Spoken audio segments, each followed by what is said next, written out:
ክቡር ጠቅላይ ሚኒስትር ዶክተር አብይ አህመድ፣ ክቡራትና ክቡራን፣ ሁሉም ፕሮቶኮል እንደተጠበቀ እንኳን ደህና መጣችሁ። ከኔ ጋር ጥቂት ጊዜ እናሳልፋለን። ይህም ቅድም ሚሪያም የጠቀሰችውን የዲጂታል ኢትዮጵያ 2030 ስትራቴጂዎቻችንን ኢኒሼቲቮቻችንን ተግባራዊ ለማድረግ ምን አስቻይ ሁኔታ ኢትዮጵያ አላት የሚለውን እናይና እንደዚሁም በ2030 ቁልፍ ወይም ዋና የምንላቸውን ግቦች ደግሞ እንደዚሁም አብረና ያለን ማለት ነው። ለአንድ ሀገር የዲጂታል ልማት የዲጂታል ኢኮኖሚ ግንባታ አካታችና ተደራሽ ለሆነ ፈጣን ለሆነ የኢኮኖሚ ግንባታ መሰረት የምንላቸው እንግዲህ ኮኔክቲቪቲ፣ ዲጂታል ኢንፍራስትራክቸር፣ ዲጂታል ፕላትፎርም እንደዚሁም ኤሌክትሪሲቲ ወሳኝ ነው ማለት ነው። ከዚህ አንፃር ኢትዮጵያ በባለፉት 5 ዓመት በዲጂታል 2025 ስትራቴጂያችን በርከት ያሉ ጉዳዮችን ፈጽማለች ከውናለች ማለት ነው። ባደረግነው መጠነ ሰፊ ማስፋፊያ አጠቃላይ የቴሌኮም አገልግሎት ተጠቃሚዎቻችን ወደ 97 ሚሊዮን የደረሱበት ሲሆን እንደዚሁም ደግሞ የኢንተርኔት ተጠቃሚዎች ወደ 57 ሚሊዮን የደረሱበት ነው። ይህ ቁጥር በየጊዜው እያደገ ዳይናሚክ መሆኑ ዲጂታል ኢትዮጵያን እውን ማድረጋችን እለት እለት ተጠናክሮ የቀጠለ መሆኑን የሚያሳይ ነው ማለት ነው። በዚህም በአጠቃላይ የሞባይል ተደራሽነትን ወይም ፔኔትሬሽን የምንለውን 78% ያደረሰን ሲሆን እንደዚሁም እያንዳንዱ ዜጋ ከዚህ ከተስፋፋው የዲጂታል ኢኮኖሚ እና ስርዓት ተጠቃሚ እንዲሆን የስማርትፎን ፔኔትሬሽንን በተለያየ መንገድ ለማሳደግ በወሰድነው እርምጃዎች ወደ 46% ማድረስ ተችሏል። እነዚህ ቁጥሮች ዝም ብለው ቁጥር አይደሉም። የዲጂታል ኢትዮጵያ ነርቮች ናቸው። ኢንፎርሜሽን ፍሎ የሚያደርግበት፣ ኢኮኖሚ የሚሳለጥበት፣ የሚፈጥንበት፣ ተደራሽና አካታች የሚሆንበት ማለት ነው። ከነዚህ ቁጥሮች በስተጀርባ ኢትዮጵያችን ከ22000 ኪሎ ሜትር በላይ የፋይበር ባክቦን ያላት ሲሆን እንደዚሁም ከ13000 በላይ የሞባይል ቢቴሶች ተተክለዋል ማለት ነው። ይህንን ለማድረግ እንዲሁም በከተሞች ሜትሮ የምንለው የብሮድባንድ አገልግሎት ለመስጠት ዛሬ ላይ ወደ 900,000 ደንበኞችን ኢንተርፕራይዞችን ኮኔክት ያደረገ ኢምፓወር ያደረገ ወደ 14000 የሚሆን የሜትሮ ፋይበር አለን ማለት ነው። ከዚህ በተጨማሪ እነዚህ የተደረጉ ማስፋፊያዎች ሁሉ በፖፑሌሽን ከቨሬጅ 99% ለማድረስ ተችሏል ማለት ነው። እንዲሁም የሞባይል ብሮድባንድ የምንለውን ከቨሬጅ ወደ 98% ማድረስ የቻልንበት ይህ ትልቅ ስኬት ነው ማለት ነው።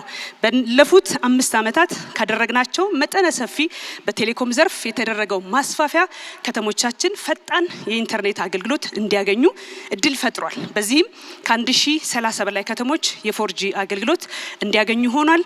ይህ ማለት ወደ 76% የ4G ፔኔትሬሽን እንዲደርስ ሆኗል ማለት ነው። ከዚህም ባሻገር ኢትዮጵያችን በዓለም የዲጂታል ስኬፕ ላይ የራሷ ፉትፕሪንት እንዲኖራት ያስቻለው አንዱና መሰረታዊ ነው የምንለው 5G ነው ማለት ነው። እንዲሁም ባደረግነው ማስፋፊያ እንግዲህ ወደ 27 የሚሆኑ ከተሞች የ5G አገልግሎት እንዲያገኙ አስችሏል ማለት ነው። እነዚህ ሁሉ ፋውንዴሽኖቻችን ናቸው አሁን ለቀጣይ ለምናስበው ለዲጂታል ኢትዮጵያ 2030 ትልቅ ትልም ማለት ነው። ሌላው በባለፈው 5 ዓመት ካከናወን ነው መሰረታዊ የምንለውና ኢትዮጵያን በእጅጉ ለውጧል ብለን የምናስበው የኢትዮጵያን የፋይናንሻል ላንድስኬፕ በእጅጉ ለውጧል ብለን የምናስበው የሞባይል ማኒ የፊንቴክ መስፋፋት ነው። ቀደም ብዬ በጠቀስኳቸው የሞባይልና ሌሎች ኢንፍራስትራክቸሮች ላይ ቆመን በእጅጉ በጥሬ ገንዘብ የምንጠቀም ዜጎች ነበርን፣ ማህበረሰብ ነበርን። ዛሬ ላይ በጣም ባስገራሚ ሁኔታ ማለት ነው አጠቃላይ የሞባይል ዋሌቶቻችን አካውንቶቻችን ወደ 161 ሚሊዮን ደርሷል ማለት ነው። ይሄ ከህዝብ ቁጥራችን በላይ ማለት አስቡት። ባለፉት እንግዲህ በተለይም እንደነ ቴሌብር ያሉ ጌም ቼንጀሮች በመምጣታቸው ይህንን በእጅጉ ቀይሮታል ማለት ነው። ምን ማለት ነው ስንል ከዚህ በስተጀርባ ዛሬ ላይ የጂዲፒያችንን 82% ትራንዛክት እያደረግን ያለ ነው በዚህ ፕላትፎርም ላይ ቆመን ነው ማለት ነው። ስለዚህ በዚህ ልክ ኢኮኖሚያችንን እያፋጠነ ፍሰቱንም እንደዚሁ ከጫፍ እስከ ጫፍ እያዳረሰ የካሽ ቬሎሲቲን ያመጣ ነው ማለት ነው። ስለዚህ ለአንድ ሀገር እንግዲህ የዲጂታል ኢኮኖሚ ግንባታ ከሚያስፈልጉ ከምንላቸው አንዱና መሰረታዊ ወሳኝ ጉዳይ የዲጂታል ፕላትፎርም ነው። ለዚህ ከበስተጀርባ ቅድም የጠቀስኳቸው አስቻይ ሁኔታዎች ተፈጥረዋል ማለት ነው። ቀደም ባለው ጊዜ ምናልባት ታስታውሱ እንደሆነ ኦፕሬተር ሌድ የሆነ ሞባይል ማኒ ፕላትፎርም ስላልነበረን ይህንን እውን ማድረግ አልቻልንም ሁላችንም ነበረ። ስለዚህ ፖሊሲዎቻችንን ማሻሻላችን እንዲያለ ፍሬ ለማፍራት ባጠረ ጊዜ ችለናል ማለት ነው። በባለፈው ዓመት ከዘረጋናቸው ከገነባናቸው ትልቅ የዲጂታል መሰረተ ልማት አንዱ የክላውድ የሞጁላር ዳታ ሴንተር ቲር 5 ድረስ የሆነ ቲር 3 5 ዴታ ሴንተሮችን የገነባንበት ከ7 ሜጋዋት አይቲ ሎድ ካፓሲቲ በላይ ደግሞ መሸከም የሚችል የክላውድ ካፓሲቲ የገነባንበት ነው ማለት ነው። ይህ በመሆኑ በርካታ ተቋማት የመንግስትም መንግስት ያልሆኑ ተቋማት በቀላሉ ወደ ዲጂታል ትራንስፎርሜሽኑ እንዲቀላቀሉና የገቨርንመንት ሰርቪስ በቀላሉ ዲጂታይዝድ እንዲሆን እድል ፈጥሯል። እያንዳንዱ ተቋም ክላውድ እየገነባ እንደዚሁም የዲጂታል መሰረተ ልማት እየገነባ ወደ ዲጂታል ዓለሙ ለመቀላቀል ይወስድበት የነበረውን ረጅም ጊዜ ያሳጠረና ኢኮኖሚካል የሆነ ኢንፍራስትራክቸር ገንብተናል ብለን ልንወስድ እንችላለን። ሌላው ትልቁ እንግዲህ ለአንድ ሀገር የዲጂታል ኢኮኖሚ ግንባታ መሰረታዊ ነው የምንለው ፒላር የምንለው ፓወር ነው። ከፓወር አንጻር ከጀኔሬሽንም እንደዚሁም ተደራሽነትን ለማስፋት በርካታ ስራዎች ተሰርተዋል። ይሄ ኦፍ ግሪዶችንና እንደዚህ ሚኒ ሶላር የምንላቸው ሳንጨምር ከ54% በላይ እንግዲህ ተደራሽነትን ለማምጣት ተችሏል። ስለዚህ ትንሽ በወፍ በረር ወደ ኋላ መሄድ የፈለኩት 2030 ለመናገር ነው። ከ2030 ምን እንጠብቅ እንደምትሉ አስባለሁ ማለት ነው። በባለፈው እንግዲህ 5 ዓመት የሰራናቸው ነገሮች ሁሉ ለዲጂታል ኢትዮጵያ 2030 መሰረት ጥለዋል ብለን እናስባለን። ያፈናጥሩናልን ብለን አክሰለሬት እንድናደርግም ተደራሽነትን አካታችነትን በእጅጉ እንድናሰፋ እድል ይፈጥራሉ ብለን እናስባለን። ስለዚህ በ2030 ተግባራዊ ስናደርግ ምን እንጠብቅ ስንል አጠቃላይ የሞባይል ተጠቃሚዎቻችን ቁጥር 128 ሚሊዮን ይደርሳሉ። በዚህም ደግሞ ፔኔትሬሽኑን 100% የምናደርሰው ይሆናል ማለት ነው። ስለዚህ ቀደም ብዬ የጠቀስኩት 4G ዛሬ ላይ 1030 ከተሞችን ተደራሽ ያደረገው በ2030 ዩኒቨርሳል አክሰስ ይሆናል ማለት ነው። ለምን ካላችሁ ያው እንደምታዩት 99% ስለሚደርስ ማለት ነው። የኢንተርኔት ፔኔትሬሽናችንም እንዲሁ 90% ይደርሳል። ይሄም ማለት ወደ 87 ሚሊዮን የኢንተርኔት ተጠቃሚዎች እንዲኖሩን ያስችላል በምናደርጋቸው ማስፋፊያዎች።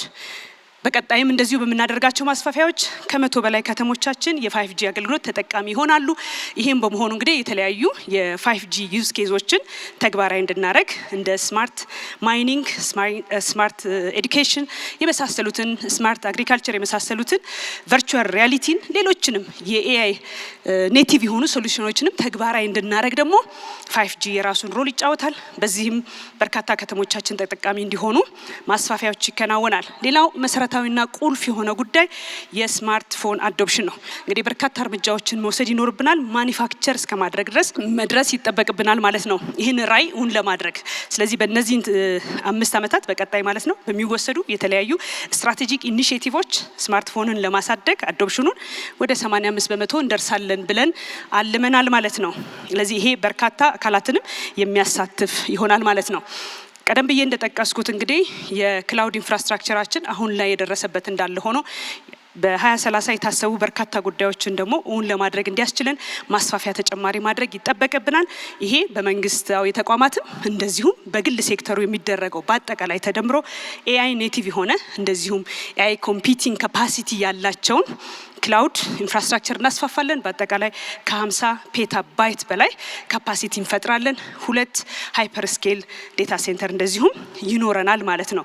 ይህ እንግዲህ ትልቅ አቅም ይፈጥርልን ይሆናል። አጠቃላይ የመንግስት አገልግሎቶች 98% የሚሆኑት ኦንላይን ይሆናሉ ብለን አልመናል ማለት ነው።